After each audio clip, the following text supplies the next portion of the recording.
Sunday, ugh, yeah, wake up 5:50 on a Sunday morning. Some people are still awake clubbing, absolute degenerates.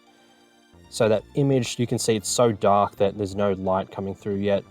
Like you could see on the Saturday image, you could see a bit of light coming through my blinds, but yeah, no light on this day in particular.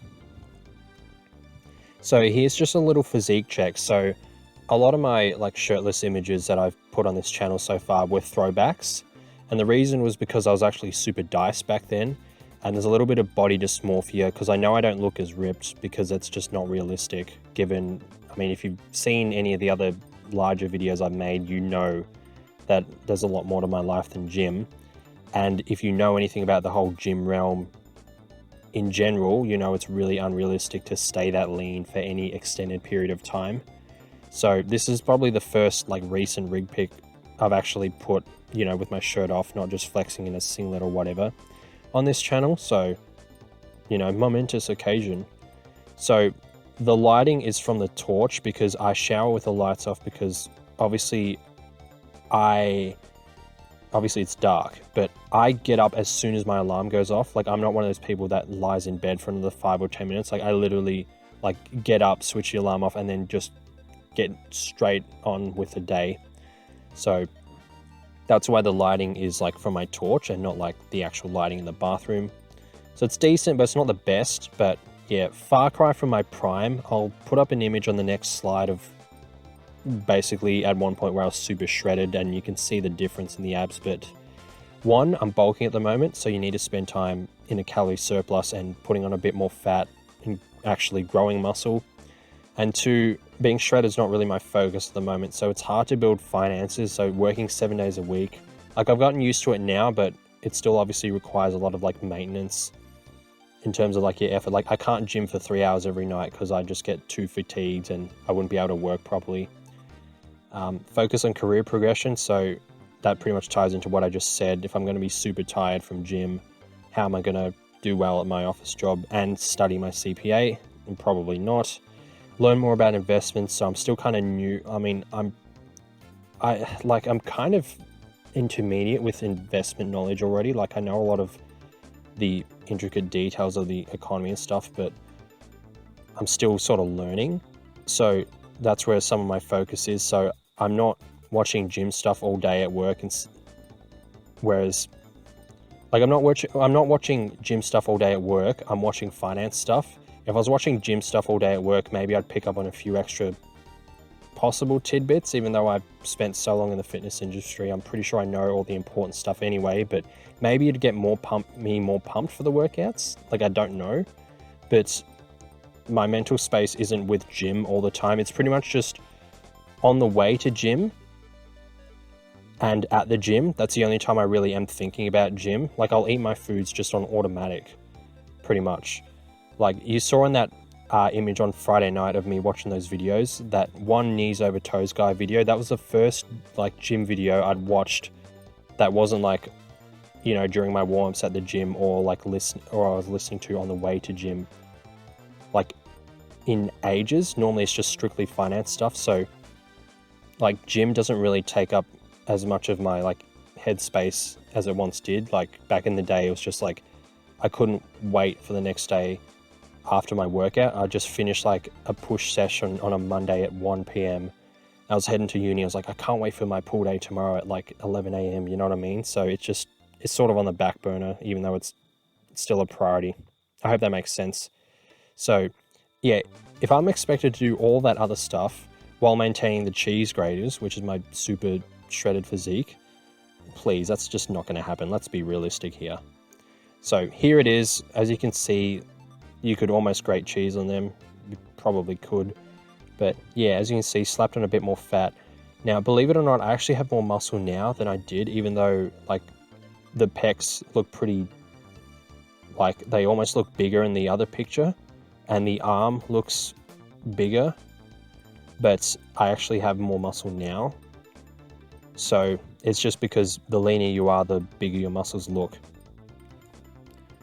But like the difference between the bank accounts, the general overall intelligence, the career progression, the job stability, all that between these two guys, like the guy on the left didn't have much of that, and the guy on the right has a lot more of that. Like, if I was to like make that kind of gains in like knowledge and money and, you know, career skills and all that again, I'd probably make that same trade-off. Like, I'd put on 10 kilos of fat if I could do all that again. I mean, you could just lose the weight, obviously, but like, it just goes to show that there's more to life than gym, but you can still make it a decent part of your life. And don't get discouraged because other people look better than you, because you don't know what their behind the scenes are. Chances are you're outworking them in a lot of other areas that you just don't see on social media. So at 6:38, I just whipped up these images before work. So that was just some investment stuff that I was learning about while I was in the shower. So I'll bring one of my phones, which has got like this protective case that's waterproof and like shockproof, so I could drop it from the ledge on the shower, and it could fall in the shower, or it could fall on the like tiles outside the shower, and it would be fine. So I bring that in the shower, and I just listen to some investment stuff, and this is what I sort of learnt on this morning in particular. I kind of already knew about the Russell 2000 in a way, kind of, but this, I learned that info got solidified on this morning. And I learnt about the whole Zillow thing. You can read it if you want, but, you know, we've got to move on. Oh, actually, that's important. I have to talk about that. So it's not even 6:40 on a Sunday morning, and I've already taken some steps forward in my day. Like, I've gotten some investment / side hustle stuff. So like, this is investment knowledge for me, but I've added stuff to my like Instagram posts count. So like, I've added information to my Instagram page. So it's like, you know, the more of this quality shit that I add, maybe more people will be inclined to actually follow the account. So, you know, it's not even 6:40 on a Sunday, and I've already taken some of those steps. Like, where's everyone else at 6:40 on a Sunday? And the scary part for them is I'm just getting started. So at 6:59, I'm about to start work. You know, again, it's like that little truck. I'm about to walk into Woolies. Clouds look nice. So by the time I get in the store and clock on, it's probably a little bit after 7, but it doesn't matter if I'm slightly late because there's really no one to tell me off at that point anyway. And I end up leaving a little bit later than normal on a Sunday anyway, so whatever, I still work the full 9 hours. All right, so it's 7:02. I got to grab some little tech stuff for doing my job in general. So basically just got to adjust inventory and shit. So some of the stuff that is now out of date, like I have to, from yesterday, the stuff that's now out of date, I got to like adjust the stock levels for that and get rid of it. That's pretty much the gist of it. But if I was putting that on LinkedIn, I'd say something like, deep understanding of the analytical data provided by company software to ensure that organizational KPIs are met in an efficient manner. So in English, that just means I picked up this little gun thing that they give to us, and I press a few buttons to change the numbers. And that's pretty much that.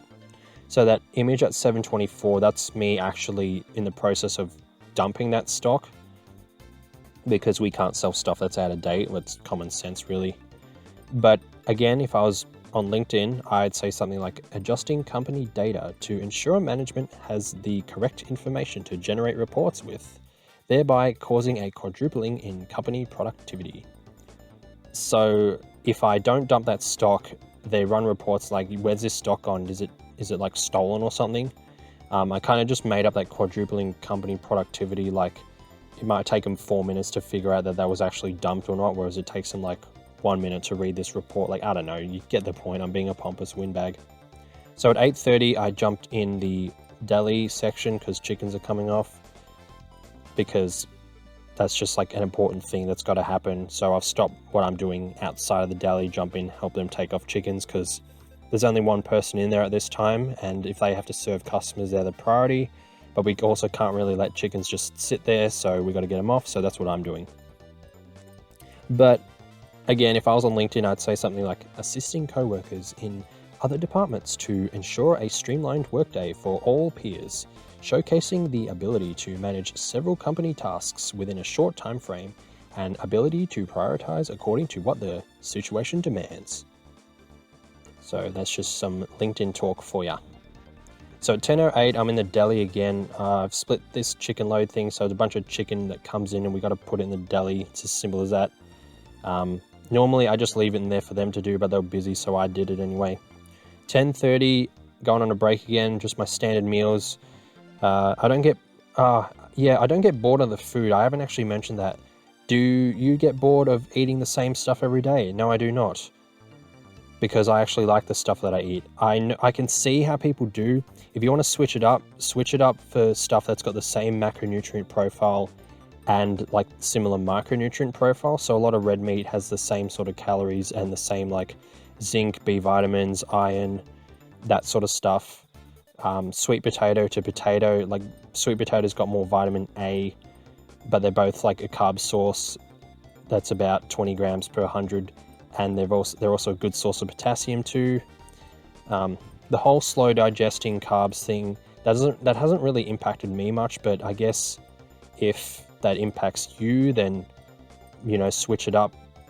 If you're not getting your vitamin A from somewhere else, like if you just don't like sweet potatoes, but your vitamin A is being filled from another food source, then switch. That's fine. But if you don't like sweet potato, but you don't really have any other vitamin A source, maybe just suck it up and have sweet potato vitamin A anyway. Another rabbit hole I'll eventually delve down is vitamin A.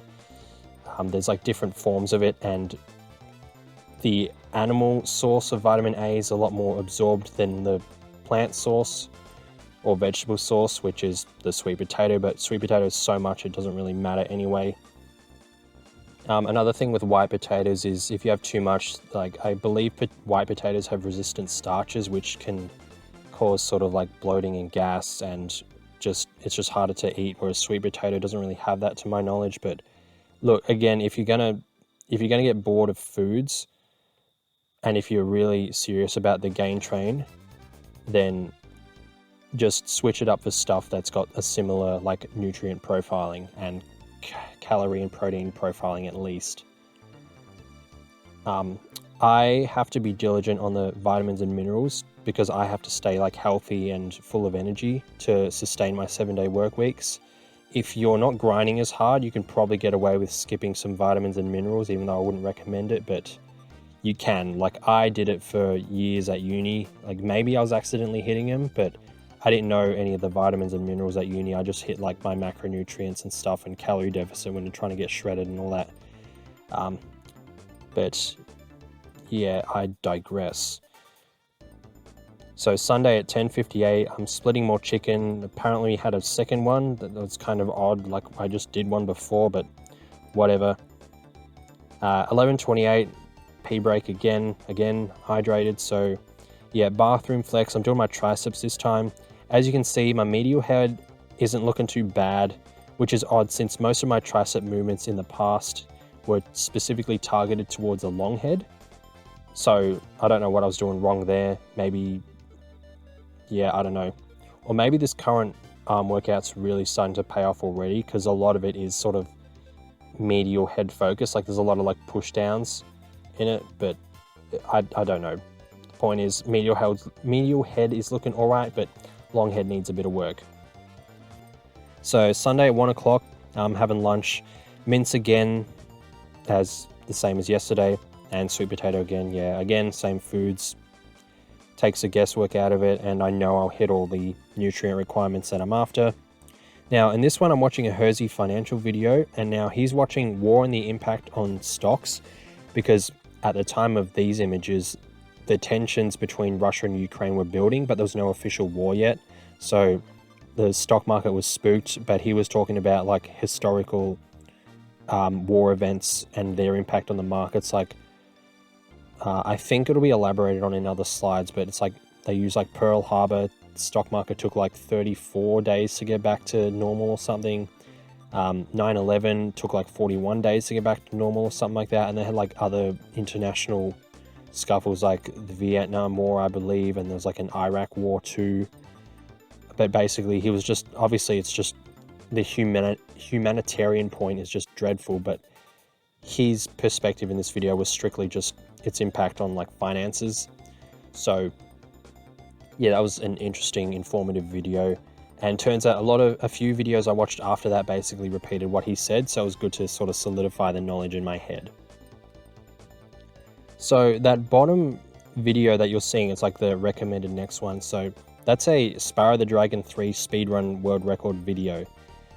Not really related to gym or finance, huh? But before bed, every night, like within like 20 or 30 minutes before bed, I'll watch some stuff like this.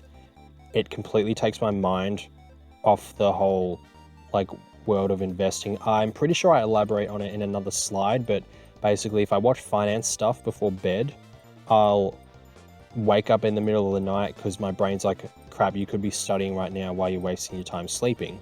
Even though sleep's obviously the most important thing, but whatever, brain. And obviously if you watch gym stuff, it raises your heart rate and your blood pressure and you can't go to sleep. So I just watch things that really like wind me down for the day.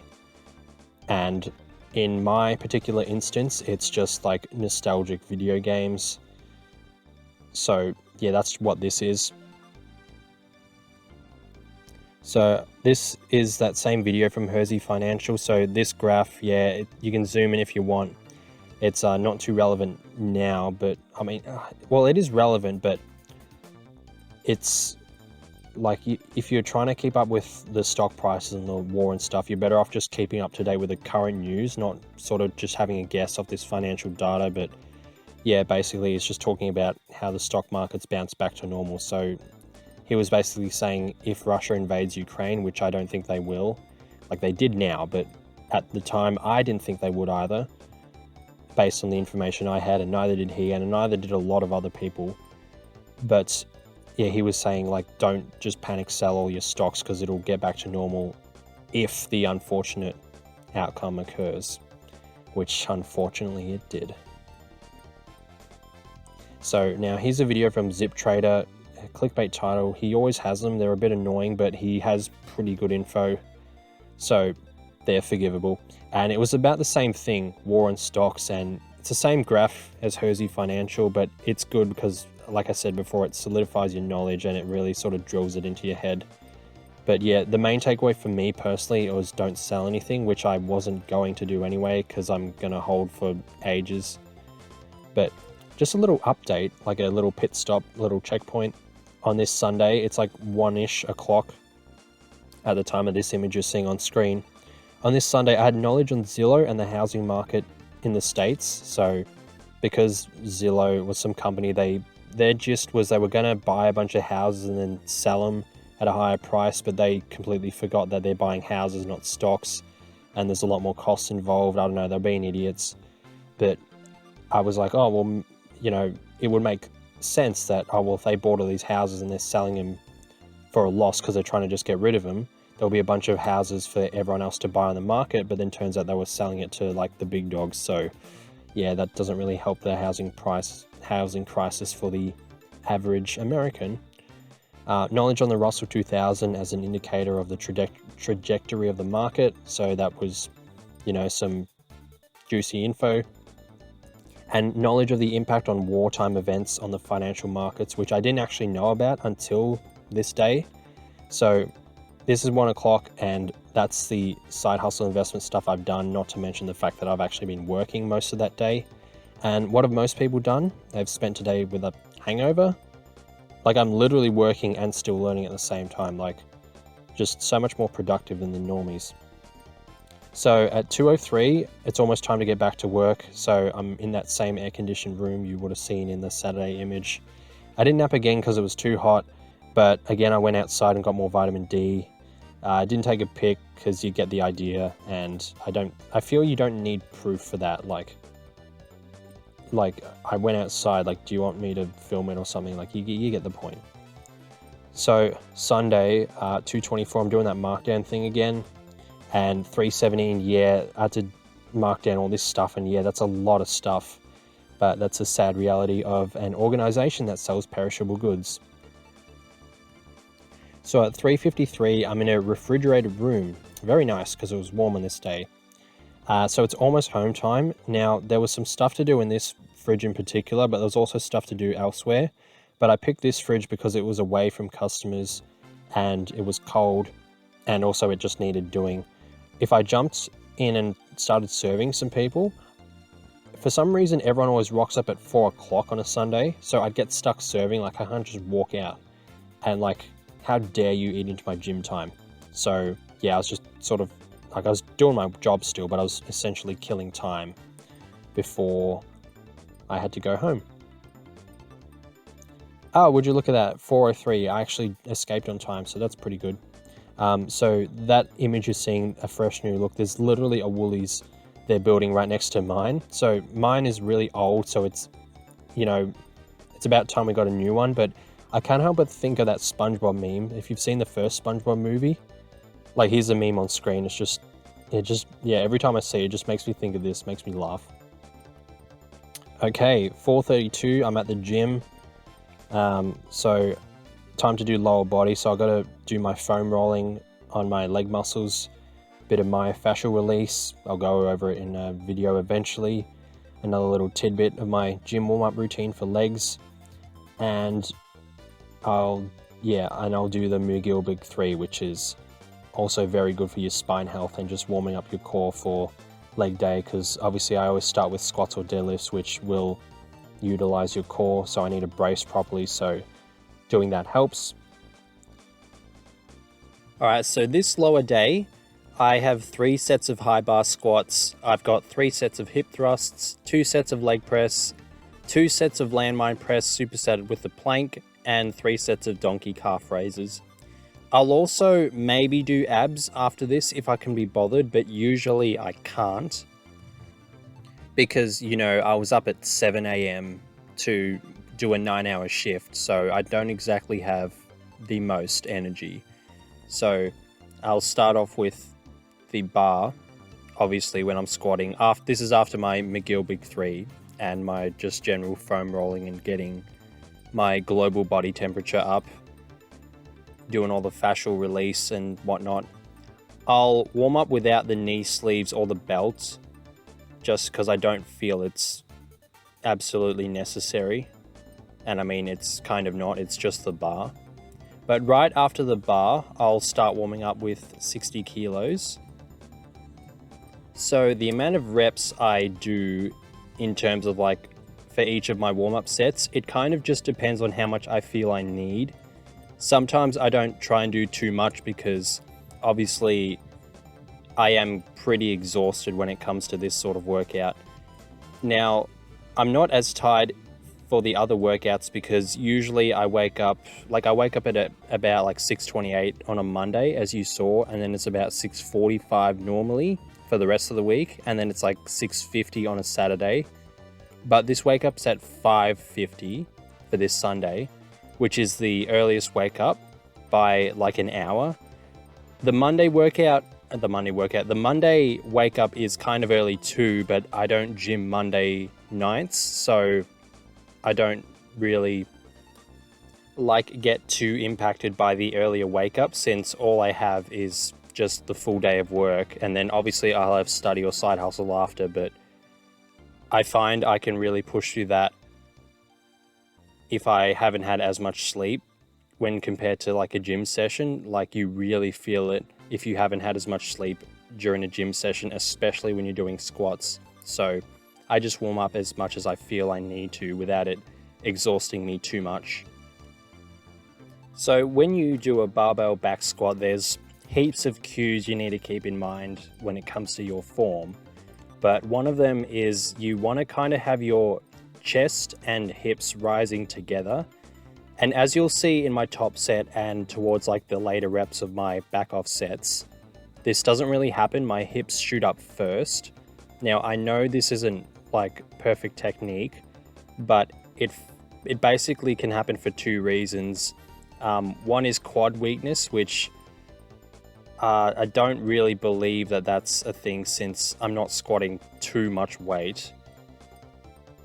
And 2, coordination problems due to fatigue, which is more than likely what's happening here because, as I mentioned, I am pretty tired when it comes to this workout, but obviously no excuses. Now, one could make an argument that it's dangerous to do compound movements like squats and deadlifts when you're not firing at 100%, but obviously it's not like I'm gonna completely injure myself, because the only thing that's really happening in terms of bad form is the hips are shooting up a little bit quick. So I'm not really too worried. And I mean, I've had like fatigued gym sessions in the past. So, you know, I'm not like, yeah, I do keep safety in mind, but there's just, it's not really, I'm not really at a high risk of being injured just due to my hips rising a little bit sooner than normal, if you know what I mean. So you can make an argument that it's not proper form. I should probably like back off or maybe take a bit more rest, but I'm not going to come back at like 7 p.m. after a nap and do a leg workout, because as you'll see in the coming slides after this workout, I've got enough shit to do as it is. So that's just something to keep in mind. Try to have your chest and your hips rise together. Try not to let your hips shoot up too quick. This cue can also play into deadlifts too, but that doesn't really happen with me, since my Wednesdays I usually have a bit more energy than I do on a Sunday. So yeah. Another thing is I am going quite low with these squats. So I reckon the hip shooting up faster sort of issue would be resolved if I didn't squat as deep, but that's kind of a thing that's happened for years. Like, I've always just gone super deep with my squats.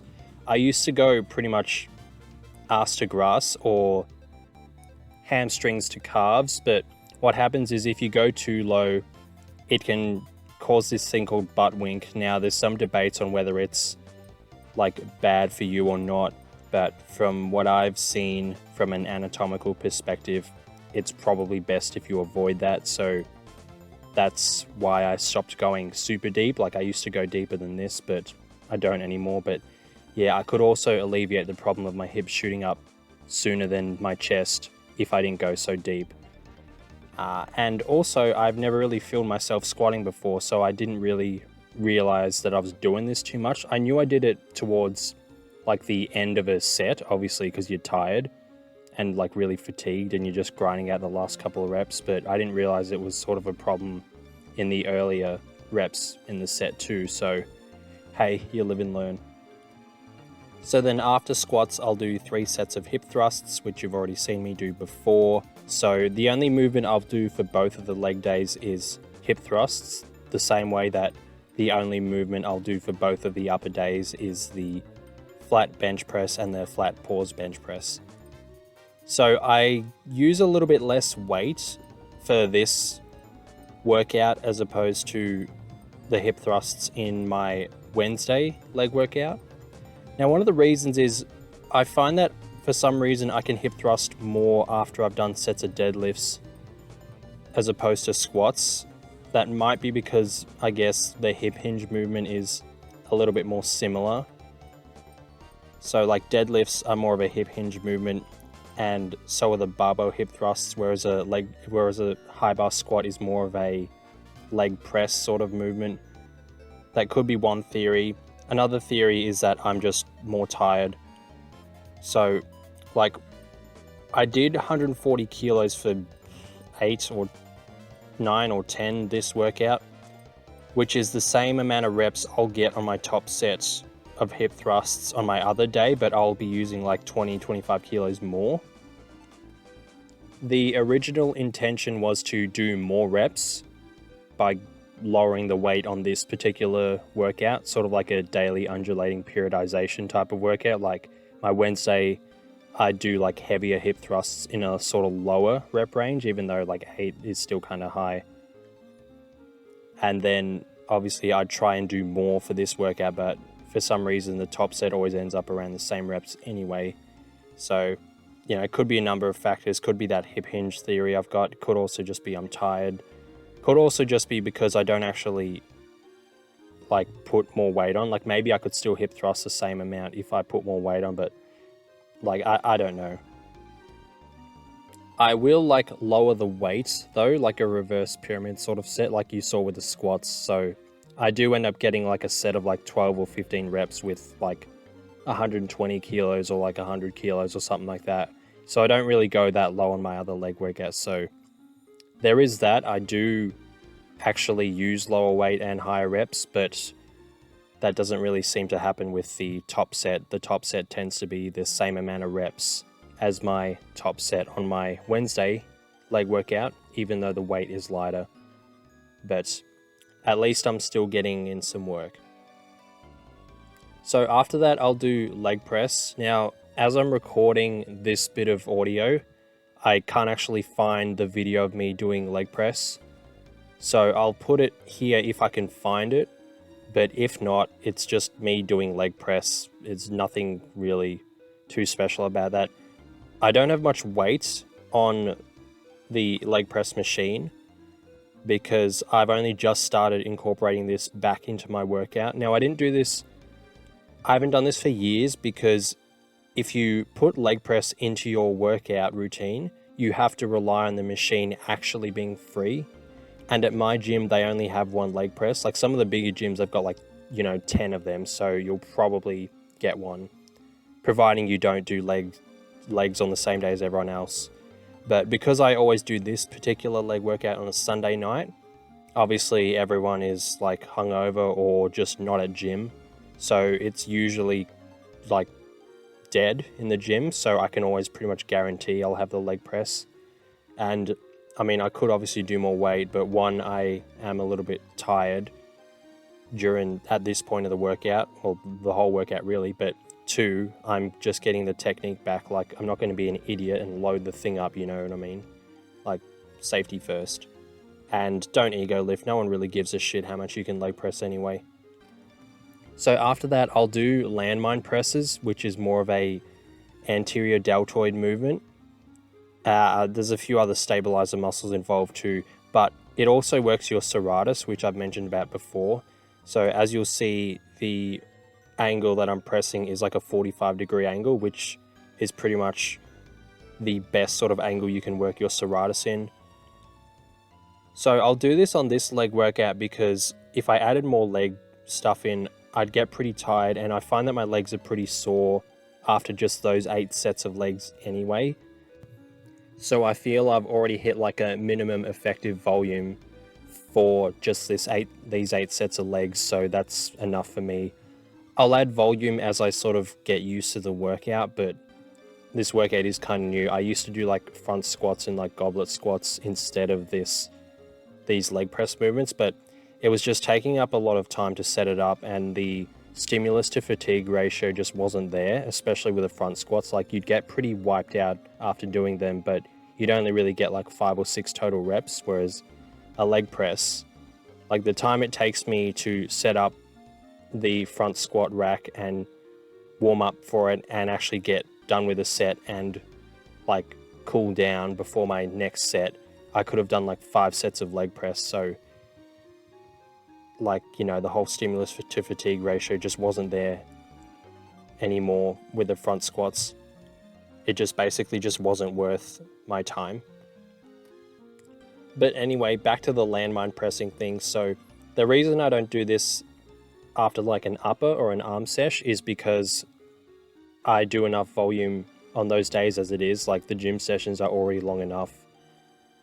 And like I just said, I feel like I do enough for legs anyway. So if I only just did that for legs, the workout would only be like 50 minutes to an hour. Kind of depends how long it takes me to get through squats and hip thrusts, because those take ages. But obviously leg press, when you're doing it really light like I am, it doesn't take too much to recover from. And, you know, if I'm already at the gym, I may as well sort of make the most of it. So I'd rather have like my workouts be all roughly sort of the same time, rather than have one workout be like 2.5 hours like what I had last year in 2021. I used to have like an upper and arm session, and there was maybe like 30 total sets altogether, and that would take me like 2.5 hours to get through, which was, yeah, like it worked and all that, but I'd just rather cut my workouts a little bit shorter and just tack on more volume at the end of another one of the workouts. So it's pretty unorthodox. I don't really see too many people doing this sort of thing, but this is just what works for my schedule, my goals, my priorities. and it just suits me. So if you're basically trying to get a workout routine for yourself, I have another video explaining the basics of gym, and in there I throw in some sample workouts. So I mean, you can copy this if you want, but I have my own reasons as to why I'm basically doing sort of like an upper body movement in a leg day, and that reason might not fit your circumstances. So after the landmine press, I'll also do planks, just body weight, because it's too much of a hassle to try and like throw a plate on your back. So I just try and extend the time. Although I'm capping it at around like 40, 45, 50 seconds at the moment. I'm just sort of really getting used to it. And the reason I do planks is because doing planks hits like some stabilizer muscles that you don't really work out in like a conventional gym routine. And I want to hit them just so that I'm generally overall healthy and I don't really get injured because I pull some muscle that I've never heard of one day when I'm like 35 years old bending over to pick something up. So I'll throw an image on screen if I can find it. I don't know if I can find it, but I remember seeing this physiotherapist talk about some particular muscles that you work in a plank, and they're just like general like good stabilizer muscles and just overall like not health muscles, but it just keeps you like healthy in the sense that you don't get injured bending over doing some abnormal movement like what I just mentioned. I also don't have the footage of me doing that at the moment, so I'll try and find that.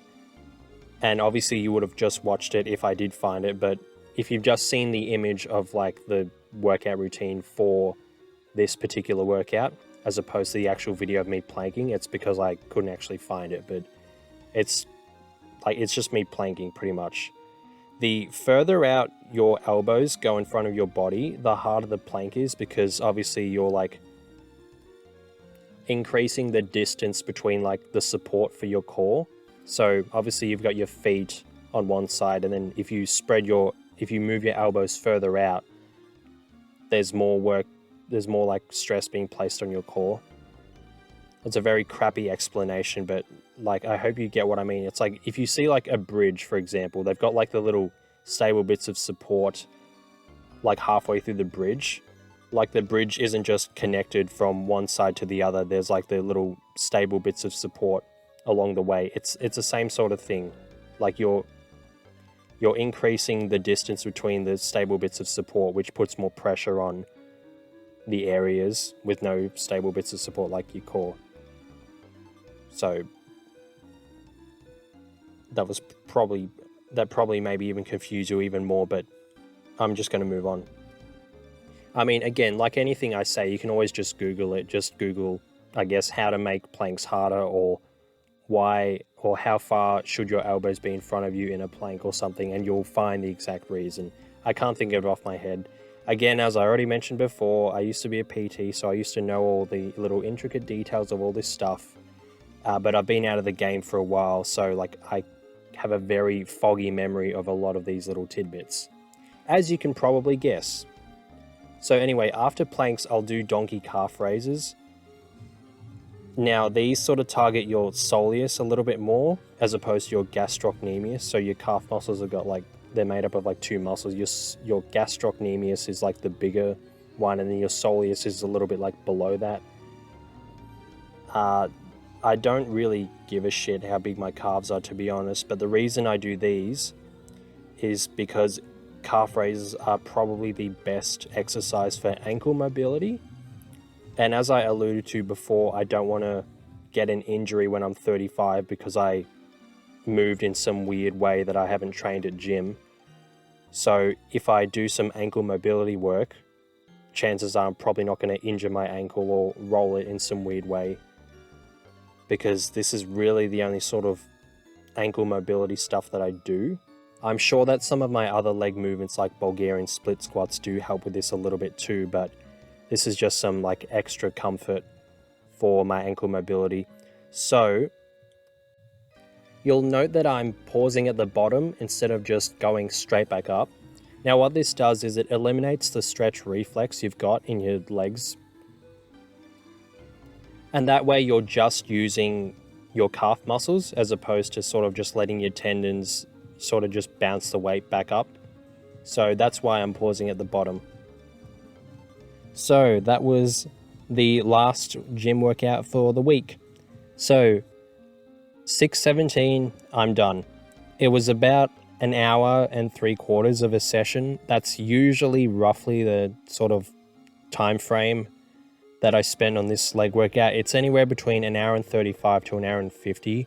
It really just depends on how long it takes me to warm up for squats, and if I end up doing like a cool down in the gym too. So sometimes I might like go on the bike for a little bit, or I'll do more foam rolling stuff, or sometimes I'll just go home and decide to get some sun, like, and go for a walk and do some lunges in the driveway while I've got some sun exposure. So there's that image of me just making sure I've got all my stuff. I don't want to forget anything. This gym doesn't actually have a foam roller. That's just one that I bought, and I don't want to leave it in there because otherwise I just know that eventually someone's just going to pinch it, or the gym's going to like start clean. Oh, no, they're nice, but like they put it in their sort of like equipment thing, and then now that they've put my foam roller in their like sort of equipment basket, I'll never be able to just pinch that back again. So make sure I have that.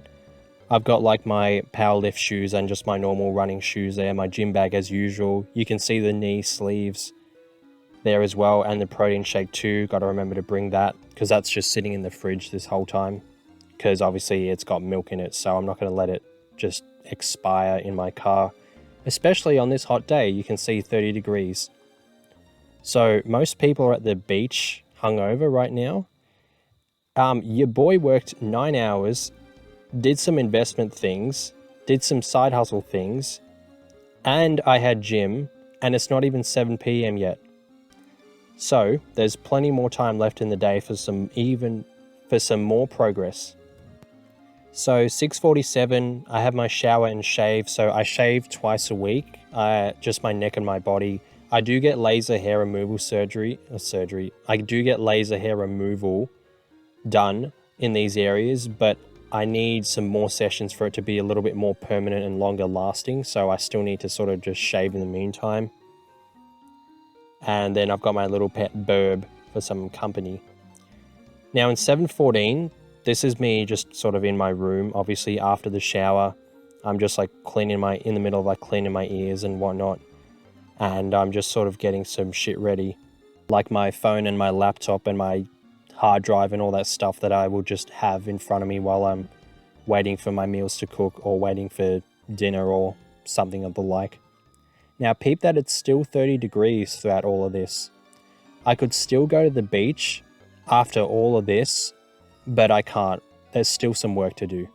7:39, I'm doing meal prep. So this is meal prepping my red meat. So if I went to the beach, I'd run low on my red meat for the week. Now I could always cook another night, but that would mess up the routine I have for those days. So for example, if I cooked on a Monday night, there goes some time and energy spent into like studying, for example, or working on like a side hustle. Or if I was to do it Tuesday night, there goes one of my gym sessions. Wednesday, there goes another gym session. Thursday, there goes another gym session. Friday, there goes a study session. Like, I mean, obviously I could study while I have these cooking, but it really just sort of throws off the rhythm.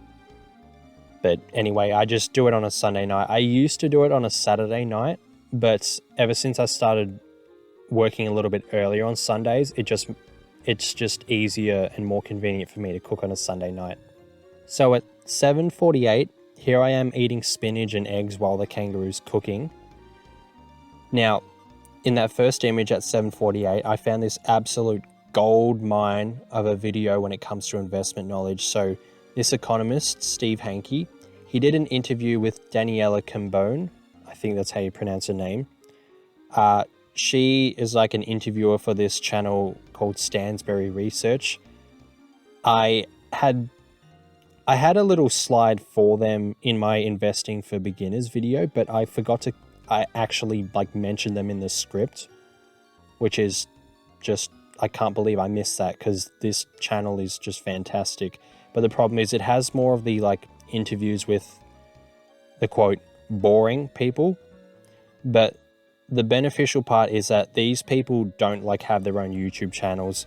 They're just sort of being interviewed in their respective fields, and like their actual occupation and income relies around them being actually good at this, whereas YouTubers can just sort of say whatever they want and just get away with it because people still watch their stuff.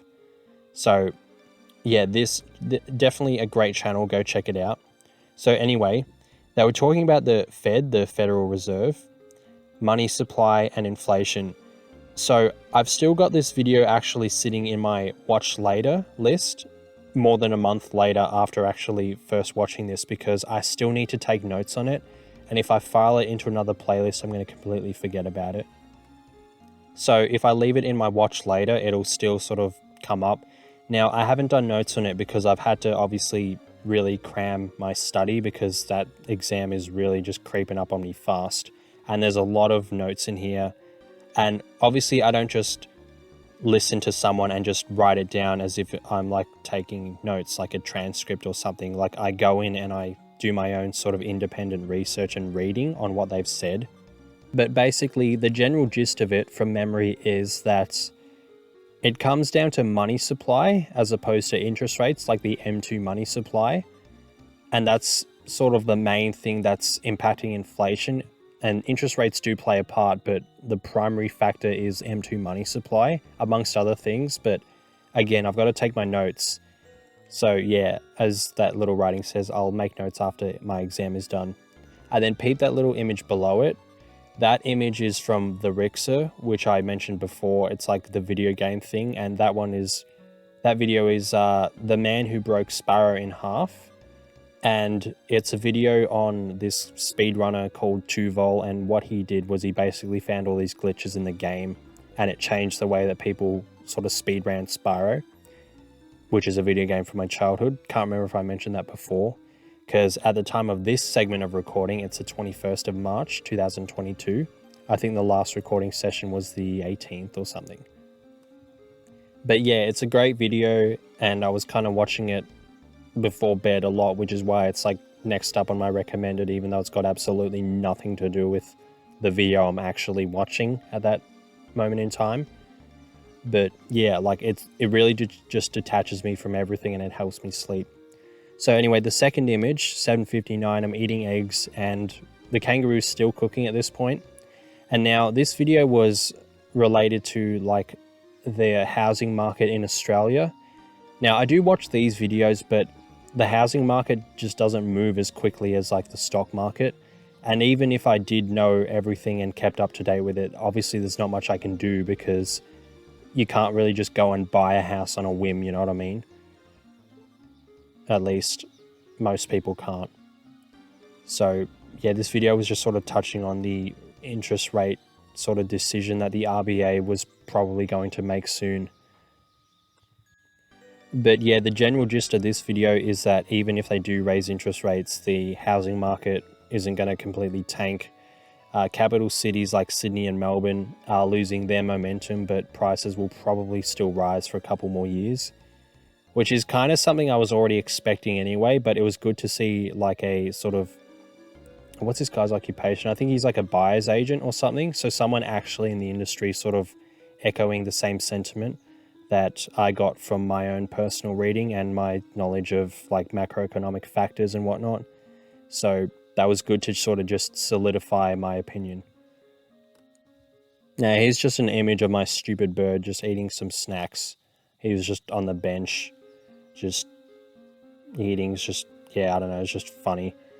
I guess I chuck this here because it's like just part of the little like grind. Like I have pets, I do like play with them and stuff. I'm not a complete robot, even though I am almost a robot.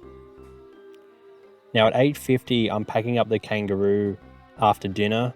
So that messy little bowl, obviously I put the kangaroo in the bowl and then I take it into the kitchen and weigh it out. Roughly 150 grams cooked weight, which is about 2 patties each anyway, so I guess there's no real point weighing them. So yeah, you can also see the snacks right there. So I'm like the only sort of hardcore gym rat in the family. They'll have snacks like this. I just don't really like these sort of snacks anyway, but it just goes to show I have to buy my own groceries because my family doesn't really eat the way I eat. So that just adds to my cost. Otherwise, I could pretty much get free food, but it is what it is. Yeah, so actually, I'll touch on that. A lot of people make the excuse of, well, my family buys so much junk, so how am I supposed to eat healthy? It's really easy. What you do is you buy your own stuff and you eat that, and then what your family buys, you don't eat that. It's as simple as that. Now, if you're Italian or Greek, I do understand. I've got Italian and Greek friends, and the way sort of that culture operates is you just have to eat this. It's sort of like a too bad type of thing. I know the whole strict parent thing because I'm half Asian, so I get it. But try not to use your environment as an excuse. Like, for example, there's no university academics in my family. We live in the middle of nowhere. It takes me forever to drive anywhere. And people live in the city think 10 minutes is a long drive. They have no idea what a long drive actually is.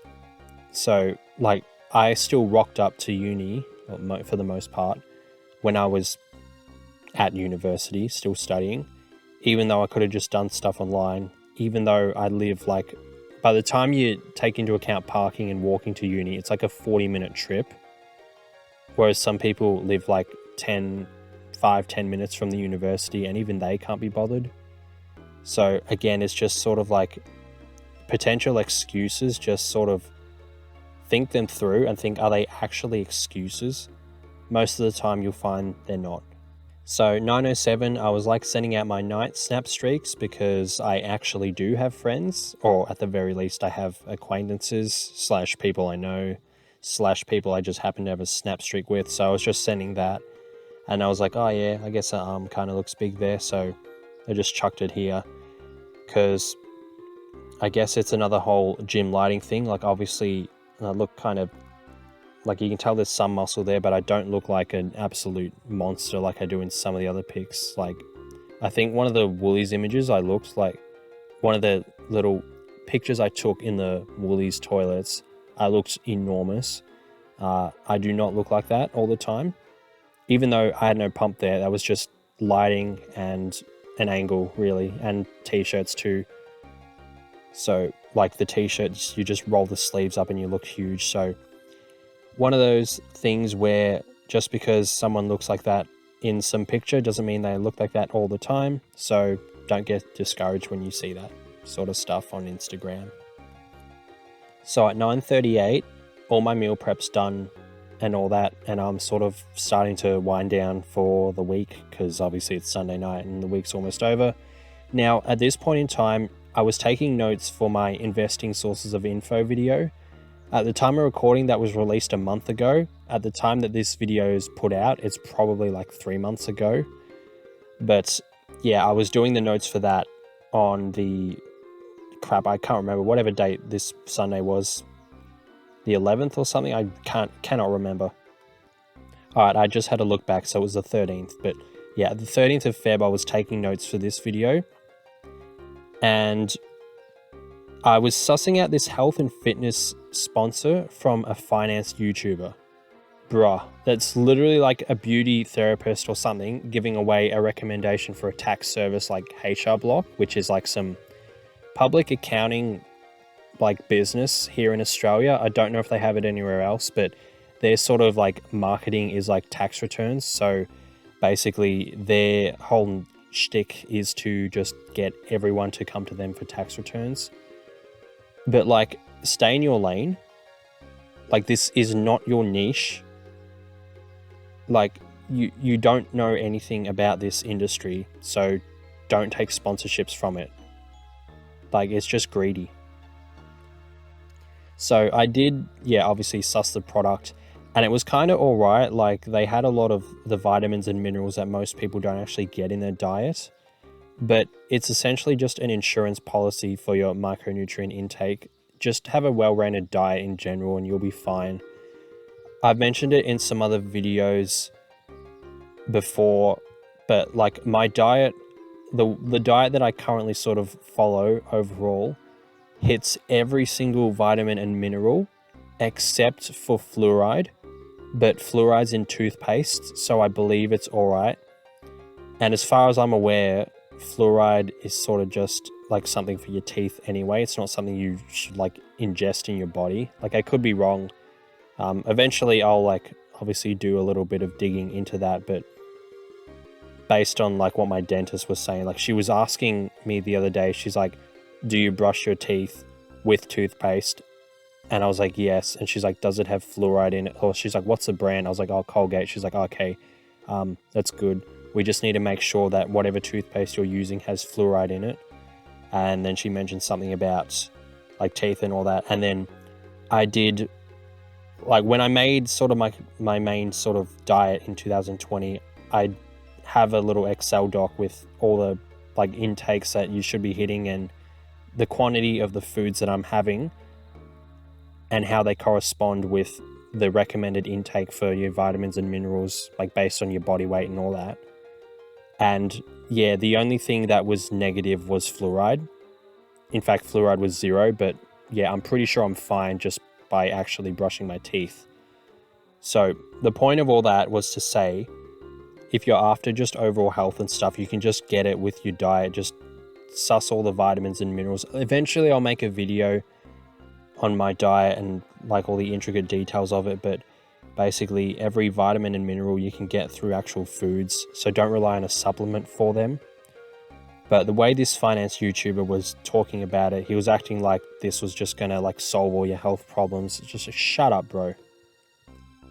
And on that, Stan Efferding mentioned in one of his seminars, which I'll show you on the next slide, how studies are clear that multivitamins and supplementing vitamins and minerals doesn't actually decrease all-cause mortality, which is basically the death rate from all causes of death for a population in a given time period.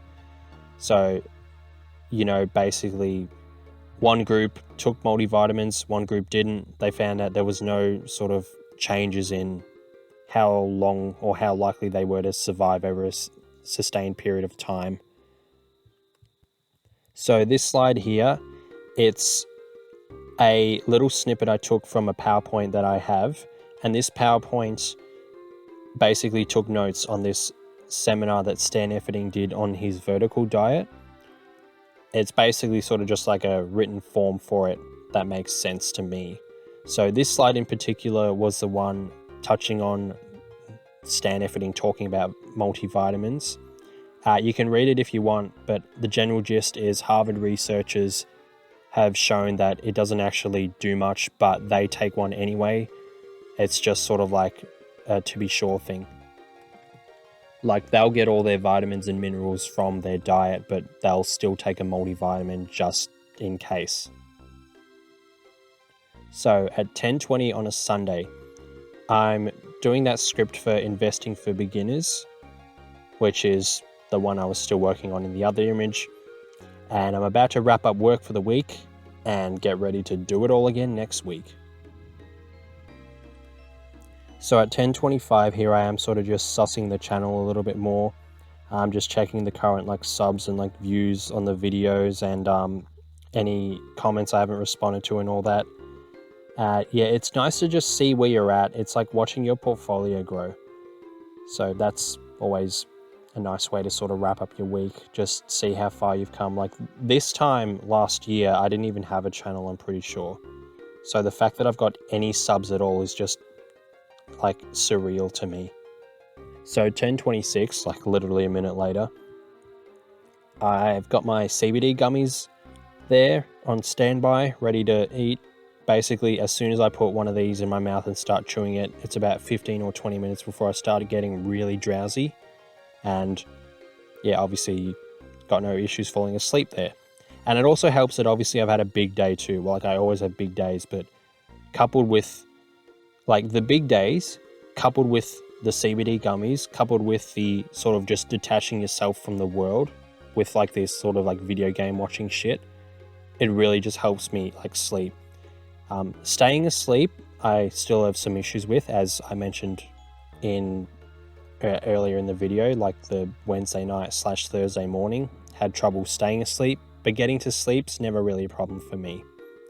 So The video I'm watching there, it's Therixa again, same guy as I mentioned before. This video, Dayman's Quest for Spyro Glory. Basically, he's some gamer dude. He speed ran the Spyro game for years. He finally got the world record in December of 2020, and maybe in the 21st. Like, I can't remember. I watched this video plenty of times, and it really just detaches me from the rest of the world. Like, when I'm watching this, gym, money, career, investing, side hustle, all that takes up 0% of my brain. So, yeah, as I mentioned before, it's just a really good way to just completely detach from the rest of the world. Now, yeah, I don't watch money-related stuff since it causes me to wake up in the middle of the night because my body's like, why are you sleeping? You can be using this time to study, you know, learn about investments or whatever. Just do something. And obviously I don't watch gym stuff because it raises my, you know, heart rate, my blood pressure, gets me pumped up. I'm pretty sure I've actually mentioned that earlier. I may have mentioned that in my first recording session, but as you know, I'm recording this in split segments, so I can't exactly remember what I've already said. So in this image here, I've already, you know, I've got the gummy in my mouth at the moment, just chewing it. Maybe you already swallowed it. Put the jar away. I've got the video of that Spyro dude just sitting next to me. Obviously it's not in the image. And I'm sort of also just reminiscing on all my hard work over the years. So what you're seeing, there's like 4 bits of paper, 4 very expensive bits of paper, and a basketball jersey. So I've played basketball. Well, I played basketball for years. I actually stopped in like at the end of the winter season in 2019. That was like the last game I ever played. Finished my basketball, quote, career by winning a championship against my old basketball team. Story for another day. Pretty poetic.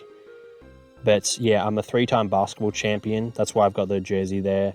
For those of you who follow basketball, you will know this, but for those of you who don't, the very best players for certain teams, they'll retire their jerseys, so they'll hang them off the rafters in their stadium, and no other player can basically wear that number because that's like it's like pays homage to that player. So it's like no other Chicago Bull player ever is allowed to wear number 23 while playing for the Chicago Bulls because Michael Jordan's jersey is retired. Same with number 33 for Scottie Pippen. So that's basically just my sort of way of having it. That's why the basketball jersey's there. Like, obviously it's not even close to the same level, but it's just a nice way to reflect on sort of my accomplishments over the years. Like, I could have just stopped playing sport after high school, but I kept playing and I won 2 more basketball championships. So how many people can say that? So there's also a Cert 4 in fitness there. There's a Bachelor of Commerce degree with a major in accounting there. There's a Graduate Certificate of Artificial Intelligence of Business in there as well, like what you're seeing there. And then there's a tax-specific unit as well. That's not like a formal qualification that I completed, but it's like, it's still an exam that I passed that is a reflection of my hard work and determination. Like, I forked out $1,600 out of my own money in the summer of 2020/early 2021, studying something that I really didn't have to, but I went and did it anyway because I was doing everything I could to keep my career alive. So that's why I've hung that there as well. So that's why I had my dad actually drill these, like the little hooks to hang these up on my wall in front of my sleeping position as opposed to behind the wall. So I find that most of my friends, they have like their degree hanging behind them where they sleep. Like, if they took like a selfie on Snapchat, you could see the degree behind them, whereas if I did that, there's nothing behind where I sleep, but I obviously can see it. You can see my leg there. That's like how, obviously it's not the exact position I sleep, but you can see that when I go to sleep, I'm facing these. So sometimes it's good to just sort of sit back and just reflect on all your accomplishments over the years. I don't really spend too much time doing this because if I spend too much time sort of just dwelling on what I've done in the past, you'll never actually move forward. But it's good to just see like the Cert 4 in fitness, that was sort of just a very random decision that my friend and I actually made. I was sort of listening to this sort of other personal trainer talking about like his sort of experience with personal training in some podcast once. And then he was talking about how it's like, I think his main job, it was like fitness related. He wasn't like a quote influencer. Hate that word, but he wasn't one of those sort of guys, but his primary income revolved around something like that. And his personal training business was sort of something that was like on the side. Like it wasn't his main source of income. It was like his secondary source of income. And then I was just driving home one day in like the middle of 2018. And for some reason, an idea just clicked. I was like, what if I do that? And I remember messaging my mate later that night, the same one who's got the nickname of Jeff Side's 125th fan. Like him and I are almost like the same person. So it's good to have one of those people in your life. But I was like, yo, I got an idea. What if I studied personal training part-time on the side, and then in the future, I'm like an accountant full-time and a personal trainer part-time. And he's like, I was kind of thinking the same thing with me, like with his particular degree and doing personal training part-time. And then, yeah, we just signed up for it. And then we did Cert 4 in fitness alongside our bachelor degrees. So that's just crazy. Like all that extra work that I put in on the Saturdays to show up all day for the Cert 4 class, and on the Wednesday nights as well, the extra study, all the assignments, all that culmination to be a qualified personal trainer. Bachelor's degree, obviously could go on forever about all the ups and downs of that. Graduate certificate of artificial intelligence for business. I just decided to spend my 2020 in lockdown going back to uni and studying full time. I could have just binge watched Netflix or something. I don't actually have Netflix. I would have probably found something, maybe Disney Plus, I don't know. Played video games, who knows? I could have done anything else, but I decided to go back to uni, study full time. Pretty much whenever I wasn't at Woolies or in my little home gym in the like sort of middle of 2020, I was just cramming all these assignments because this was a pretty full on study mode, because obviously it's a grad cert of AI. Yeah, I mean, it's a graduate certificate, so it's above sort of like a uni degree. But I got that done as well when I could have just done nothing. And the tax unit I already mentioned before, I could have just basically enjoyed my summer in 2020, but I spent time knuckling down on some tax stuff. So this image you're seeing, this is a rough schedule of the week you just saw. It's slightly different to the norm, but it's still a diversified grind. I'm still stacking bricks for my city. I'm still putting points on the board. I'm still getting better day by day. I'm still getting that 1% ahead. So the main things that obviously didn't change is like my work schedule. So the Woolworths shifts are pretty much non-negotiable. I mean, I could sort of swap, but there's no real point. And then obviously because it's shift work, if you don't do it, there's no one who really can. As in, like, obviously if you're supposed to show up at 8 o'clock and then no one does, they can't just go and get someone straight away. Obviously, if you like let them know in advance, there's someone else who can replace you. It's kind of similar to the office job, but there's a lot more leeway. Like, I can start work anytime between like 7:30 and 9:30, and then just do my 8 hours from there. But obviously, it just makes more sense just to stick with the same hours each day. And then the gym sessions as well, you can see there's a little bit less gym than normal because of that one bad night of sleep. So that is a con with having like a grind like this. Any sort of minor setbacks really throws things off, but obviously you can see I still got stuff done. Like the Thursday was a little bit of a drag at work. Actually, no, sorry. It wasn't a drag because my heart rate was so like elevated.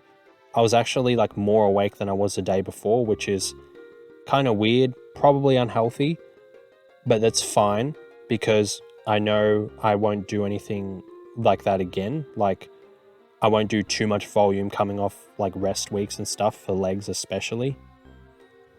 But obviously, even if I didn't stick to my sort of main schedule, I still showed up to work. I still did my job. I still did some study throughout. I mean, this week in particular, there wasn't a whole heap of study, but that's because it wasn't really super necessary. Like 2 months out from the exam, there's plenty of time to get sort of stuff done, especially because my exam's in April. So I've got a bit of time off during Easter as well. And then I also obviously take time off my Woolies job and a little bit of my office job to get some last minute study in anyway, especially because the prac exams aren't released this early, and the prac exams are like the main things you go off of. So, ideally I would have done a bit more study, but I can afford to get away with it. So I want to finish off the video just by reflecting on the week a little bit and reflecting on what I've done compared to what other people have probably done. So what I got done this week, I worked 40 corporate hours at my office job. So I added more experience and resume credit to my career. Now, there's nothing in particular in this particular week that I would have been able to chuck on my resume, and all the other potential employees would have been like, oh my God, that's insane. But what it did is it added more hours to my total experience. So if you've done if you're immersed in the corporate world, or the just general employee world, like the professional service world, I guess, you'll know that if you've had 1 month experience, it's a lot better than none, but it's not really a lot. 3 months experience, obviously a bit better, but not quite much. 6 months, that can make a big difference on your resume. 1 year, depending on what sort of exposure you've had to your profession, that can be enough to land you some pretty decent jobs. 3 years and above, or even 5 years and above, 3 or 5 years and above, that's really a lot. Like that, you won't really have problems finding other jobs if you've got that much experience. So I've added 1/4 of a month, and a month is like 1/6 of 6 months, and 6 months is half of a year. So the point I'm getting at is I've stacked some credit for my resume and my overall corporate career this week. I've made about $1,077.30 gross corporate income for the week. So obviously there'll be tax on top of that too. I made $520.79 gross retail income for the week as well. So again, that's before tax. So I won't see all of that money. Thanks, tax office. Paying my subscription to live in Australia. I wonder if I can cancel that somehow. I've done more than 22,000 steps. Now that's just on the 2 weekend days in particular. Actually, I hadn't actually mentioned the steps I've taken for Sunday. So on the Sunday, I took 14,450 steps for the day. So, quite a lot. That 22,000 steps thing, that's just for the weekend, not counting the rest of the week. Like there wasn't too much in the rest of the week, but that's a lot of physical activity that a lot of people aren't getting because they're just sitting in their room playing video games all day. So that's another thing I've added. There's a whole heap of benefits to walking, but I'm not going to go over that here because this video is already long enough. I've done 2 hours of study approximately. Obviously that's not a heap, but it's a lot more than what a lot of people have done, especially around my age group. As a 25-year-old, most people done studying, or they just don't do any professional development at all. So not only am I ahead in the fact that I'm actually enrolled in further education, but I've also gotten 2 hours ahead on that as well. So I spent about 5 hours on my side hustle / business stuff. So that includes things like making an Instagram post related to investments, and then just sort of writing down scripts and stuff, and recording audio for videos. You could also make the case that the gym sessions were related to this, since I filmed them and I'm going to put them in a video, but I don't really count that because even if I didn't record the gym sessions, I still would have done them anyway, so I count them as their own separate sort of thing. And I had 5 gym sessions. It was about 8.5 total gym hours, which is a lot more than a lot of people doing 0. Lots of investment knowledge. So a lot of the stuff I learn about, sometimes I will actually make them into Instagram posts just so that I can sort of look back and see, oh, that's what I learned. Or maybe in the future when I've made some good call, I can be like, oh, hey, I called it. But a lot of stuff I don't actually like note down on Instagram. Otherwise, I'd just be on that thing all day, just spamming posts left, right, and center. But there are a lot of things that sort of just slowly linger in my head. And I'm like, oh, yeah, that's right. That happened, because I actually keep up to date with this stuff. So at the time of recording, at least, like what I'm about to say didn't actually happen around February, but at the time of recording, there is some little tidbit where China has been in talks with some United Arab country, I believe, about oil purchases, because all oil is currently purchased in US dollars, but some countries want to move away from that because they've seen that the US has completely banned Russia from being able to use US dollars. So they don't want to be like, oh, well, if we piss off the United States for whatever reason, we're not going to be able to get access to oil. I haven't really made a post on that, but it's something I've kept in my mind. That's like a very, very brief overview of what's going on there, but that's something I haven't made a post on, but it's something that I've learnt recently because, again, I keep up to date with all this stuff.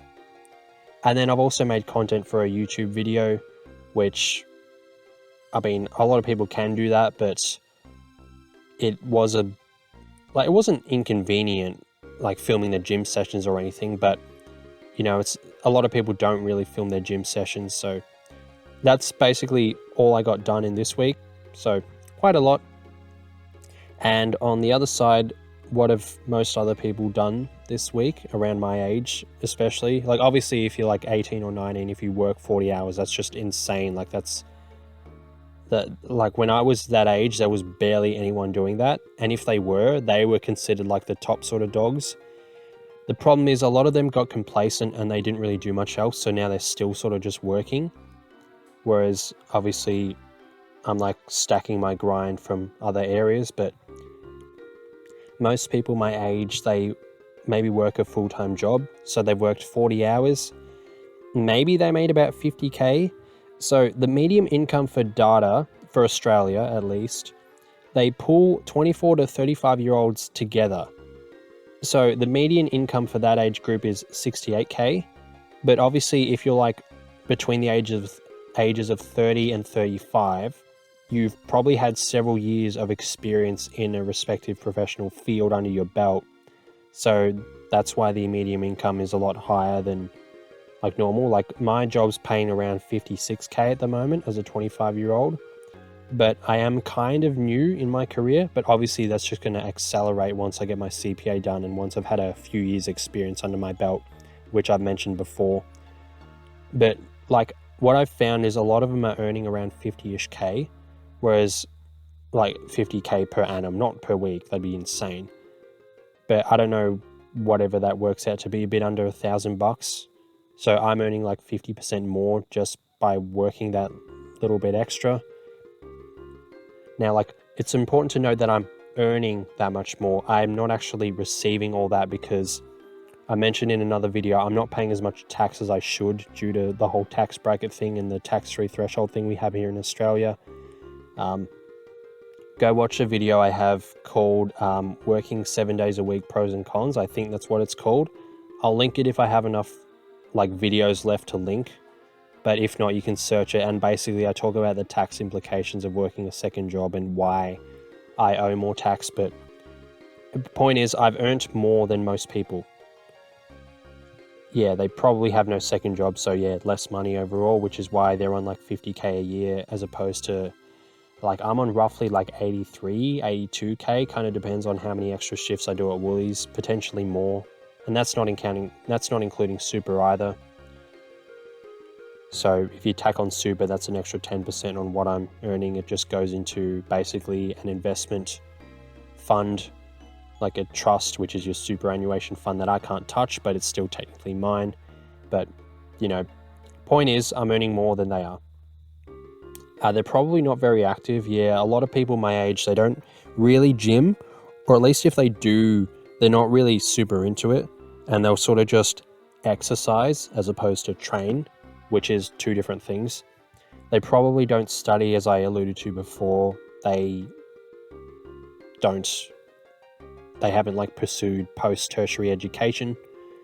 They probably don't invest either. Yeah, apart from a handful of my friends, no one really invests or has any idea about this stuff. So the fact that I'm sort of immersed in the industry now and I'm starting to learn about it, that's just putting me way ahead. So this time last year, I kind of was starting to get into it a little bit. Like I had some Dogecoin because I got caught up in the Elon Musk hype. But I didn't really know much about stocks or anything else either. So, you know, I've made a lot of progress in investment in the last year. So that's obviously only set to increase. And the fact that some people haven't gotten started around my age just shows how far ahead I am right now because I put in all that extra work. They probably have no side hustle either. So I really do like seeing people start their own side hustles and whatnot. But for the most part, what I've seen, and at least the acquaintances I'm acquainted with, it'll just be some Instagram page and they'll invite everyone to like it as they started it up. They'll post maybe like 3 things for like 2 weeks and then they'll just completely abandon it. So they don't really have a passion project they're continuously working on, unlike me. So I'm going to continue to work on this thing when I can and when it's like appropriate given my like schedule and all that. Like I planned on having this video out before April, but it's probably going to be out in May. Like I'll do a quick update video. Like you would have already seen it by the time you're actually seeing this video, but basically the amount of time it's going to take me to edit this video and get everything sorted, that's a lot of study time I can lose. And the exam is less than a month away at the time of recording this segment, so I really need to get cracking. Like I kind of have a good idea, but you can never be too safe with this CPA unit. Especially if I fail it, then there goes $1,400, there goes like $1,200 or something. And not to mention all the time I spent studying and all that, so it'll really just throw off my groove. And obviously it'll throw off my little plan as well. Like I plan on being done with CPA at the end of 2023, so that'll throw off those plans and I really don't want that to happen. So yeah, I'm working on a side hustle, other people really aren't. And they probably don't gym, or at the very least, hey, and I've already mentioned this, sorry. But one thing I didn't mention was the diet part of it. So yeah, some people, they will gym, but they won't really worry about the nutritional side of things too much. Whereas obviously you saw on this Sunday, I could have just as easily gone to the gym, gone to the beach after work, but I couldn't because I got meal prep to do. So that's, yeah, another thing that's slowly putting me ahead because they're sort of just not really being too careful with their calories. They're not getting in enough protein. They're not filling all their vitamins and minerals and all that. So there are other comparisons I could make, like the one I made in my diversified grind video, the one that's like an hour and 15 minutes. And like the last half of the video is me with like 8 different scenarios of people who are on like different quote grinds and the pros and cons related to them. But you get the point. Like I've done a lot of extra work this week, and even if like for gym, for example, some people gym 6 days a week and they gym like 10 plus hours. So I'm not gymming as much as them, but I'm beating them out in other areas. Some people study the stock market full time, but they're not going to the gym. So I'm beating them in that area. Some people have better high paying jobs. Like for example, if you work in like the coal mines or something, you're getting paid a boatload, but I'm sort of getting ahead in a professional career. Like I guess you could do that with like mining, but like I have my own sort of grind that I'm working on. So like I'm never really optimizing any of these areas to their like fullest potential. Like for example, I could just as easily ask Woolies to contract me 3 weeknights a week. I'd be really tired. I'd have bugger all time for gym or study, but I'd be earning a bit more. But I'm taking a step back on that so I can slot in times for gym. I could choose to not work on the weekends and throw in some more gym sessions and study, but I wouldn't have as much money. I could maybe study a bit more, like maybe even pick up a second unit for CPA, but not gym at all. But then I'd be losing the gains. So, like, I hope you get the point. Like, I'm slowly getting ahead in multiple areas. I'm diversifying my grind, and eventually I'll be a very well-rounded individual with many sort of talents, as opposed to someone who, you know, they might be like the head accountant of some giant company, but they've really let their physique go. They don't really know much about investing, so there's no passive income. They don't have like a side hustle project that they can eventually maybe monetize, which is again more passive income. No second job, so I guess their friendship circle is a little bit less if that matters to you. So a lot of my close friends are from my supermarket job. I'd briefly touch on that in another video, but anyway, we'll move on. So if you're watching this video and you're like, damn, I'm not doing anywhere near as much as I could be, that's a good thing. Now you're aware, but it's important not to sort of, I guess, compare yourself to someone who's doing so much and being like, damn, I'd burn out if that was me. Just get better one day at a time. So one step each day, do something that's just going to benefit you each day. You won't see your results tomorrow, but find a way to enjoy the grind like I do, and the results will show before you even know it. You'll slowly realize your results one day. It doesn't randomly just smack you in the face. Like for example, in late 2017 when I got super shredded, I didn't really wake up one day and it was sort of just like, oh, I'm suddenly ripped. Like I slowly got a little bit leaner and leaner. And then one day I just happened to take a photo and that's when I realized, oh damn, I really am ripped now. Even though it was sort of just accumulating over like the span of a couple of months, or like a few months actually. It wasn't just 2 months, but that's just one example of it. Like you're slowly putting in the work each day. Like each day I was going to the gym, and if I wasn't at the gym, I was like doing some steps. Like I was eating at a calorie deficit each day. Each day I was getting closer and closer to the goal, and eventually I was there. But I learned to actually sort of enjoy the process of getting leaner. It's the same thing with this. Like maybe 5 years from now, my job title will be something really nice and prestigious. I'll have my CPA and stuff, but I don't at the moment. But that's okay, because I'm actually liking this process and I'll get there eventually.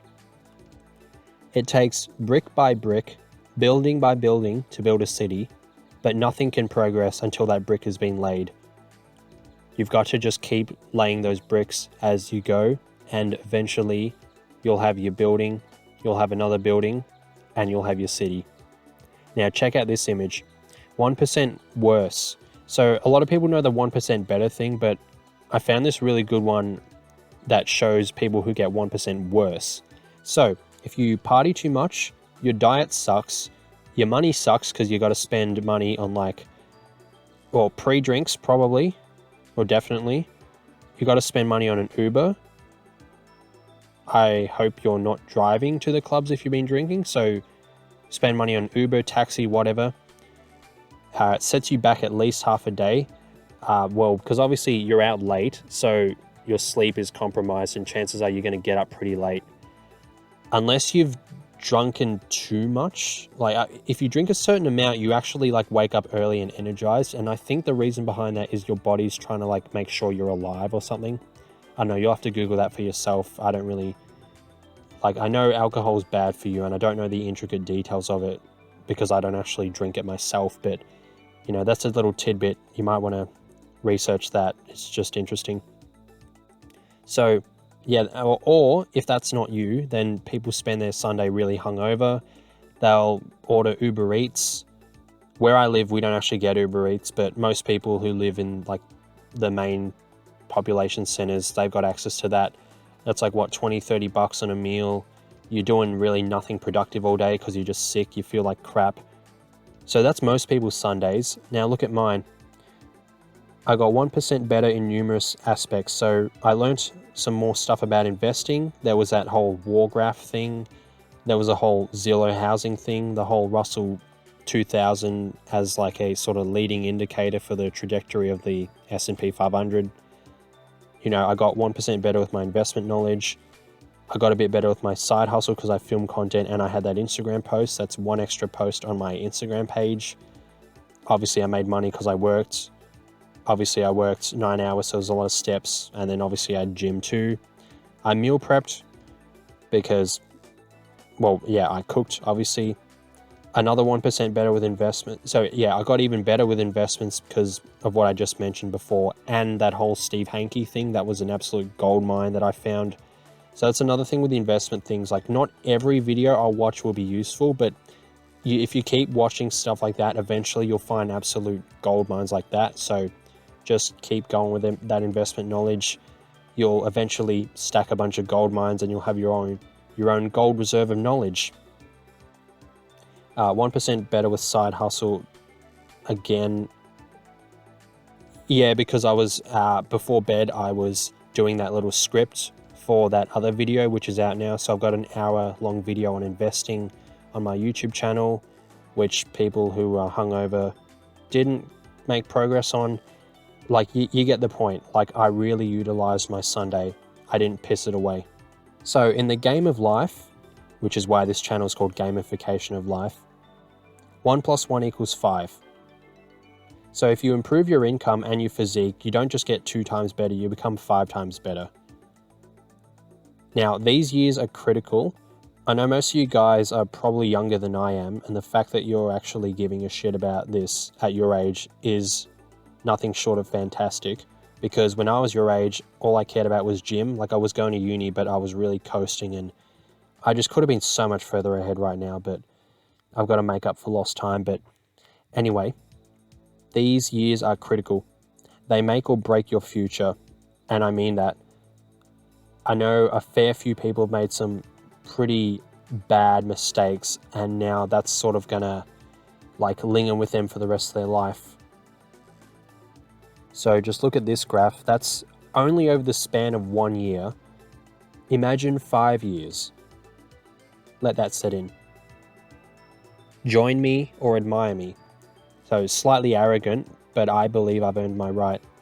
I'm only 25 and I got a much better physique compared to the normal person for my age.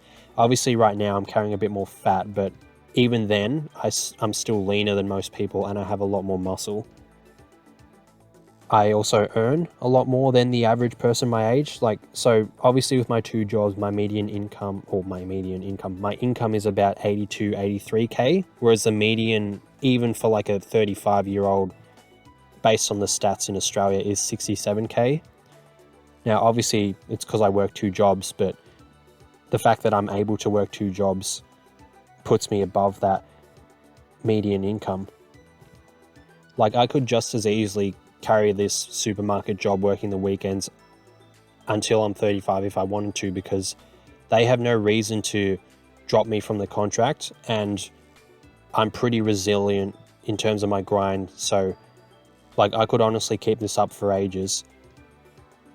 So yeah, I'm earning a lot more than like the median for my age. They don't use average because obviously the really high income earners skew it up a bit, so that's why they use median. But yeah, better physique, I'm earning more. I got more education, as you saw in one of the other slides. I've got like the Cert 4, the bachelor's degree, the little tax unit, and the graduate certificate.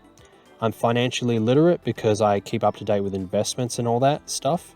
Like, I know about how inflation eroding your money, saving accounts doesn't give you much, so invest it.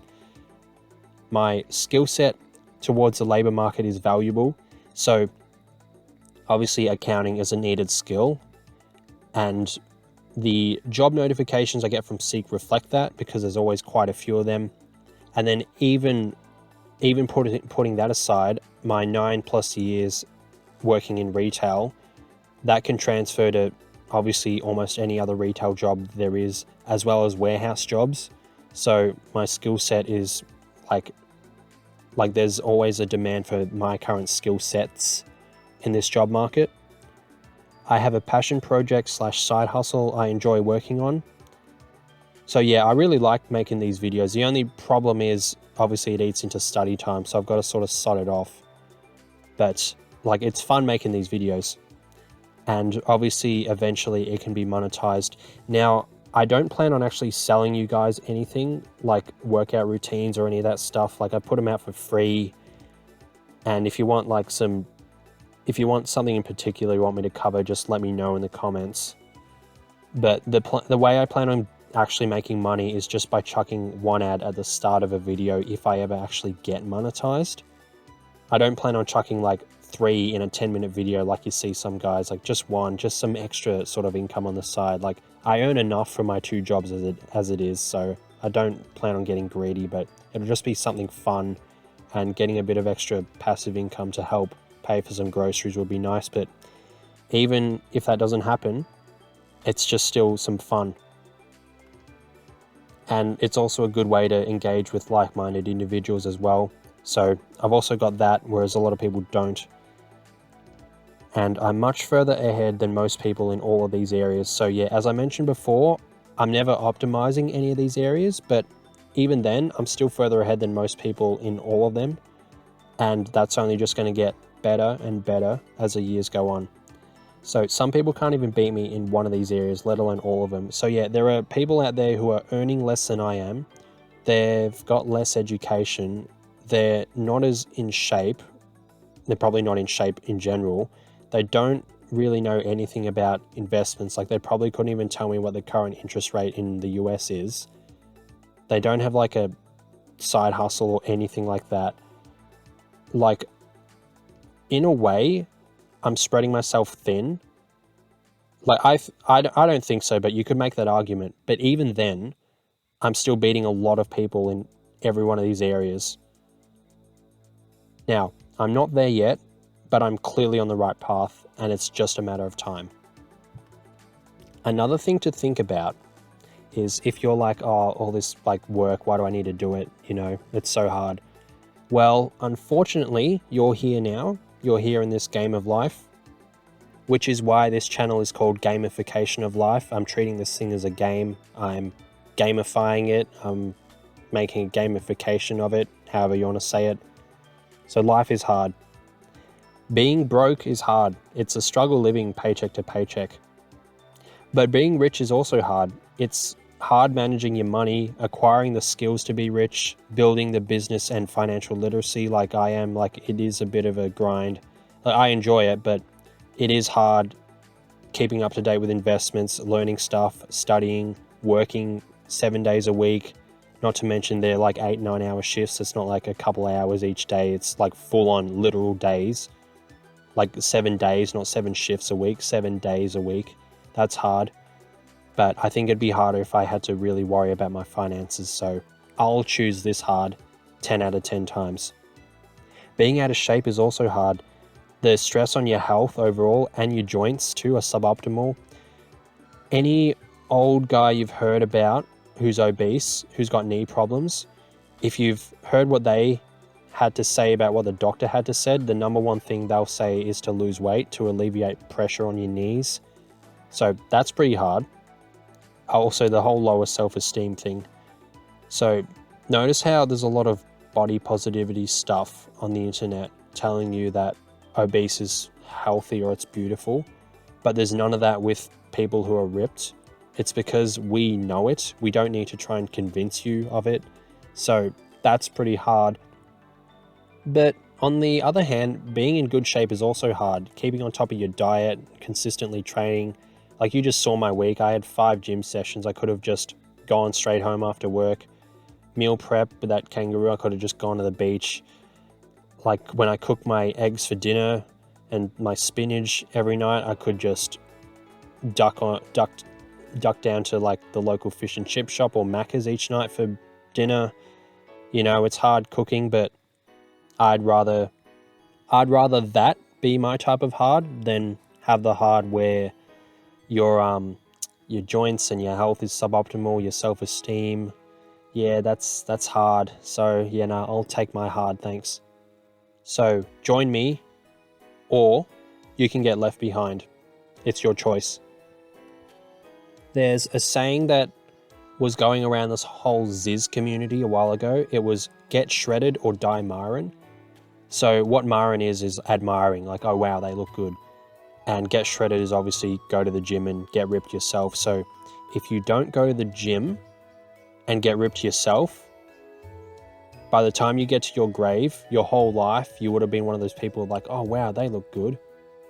But you never would have been one of those people where people were saying that about you.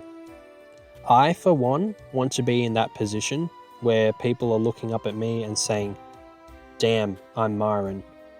Not just in terms of the whole physique thing, but in terms of like prestigious job title, in terms of annual salary, in terms of my investments, like, oh wow, that was smart, or wow, he's got so much money in there because he invested early, or like, oh wow, he's got his own house because he worked 2 jobs and made that investment early, or wow, he's got a nice little passion project that's doing pretty well. I would rather put in the work to end up being the people that people look up to, as opposed to one of those people who just have to sit on the sidelines and be a spectator to this stuff because they don't want to put in the work. Join me or admire me and get left behind. It's your choice.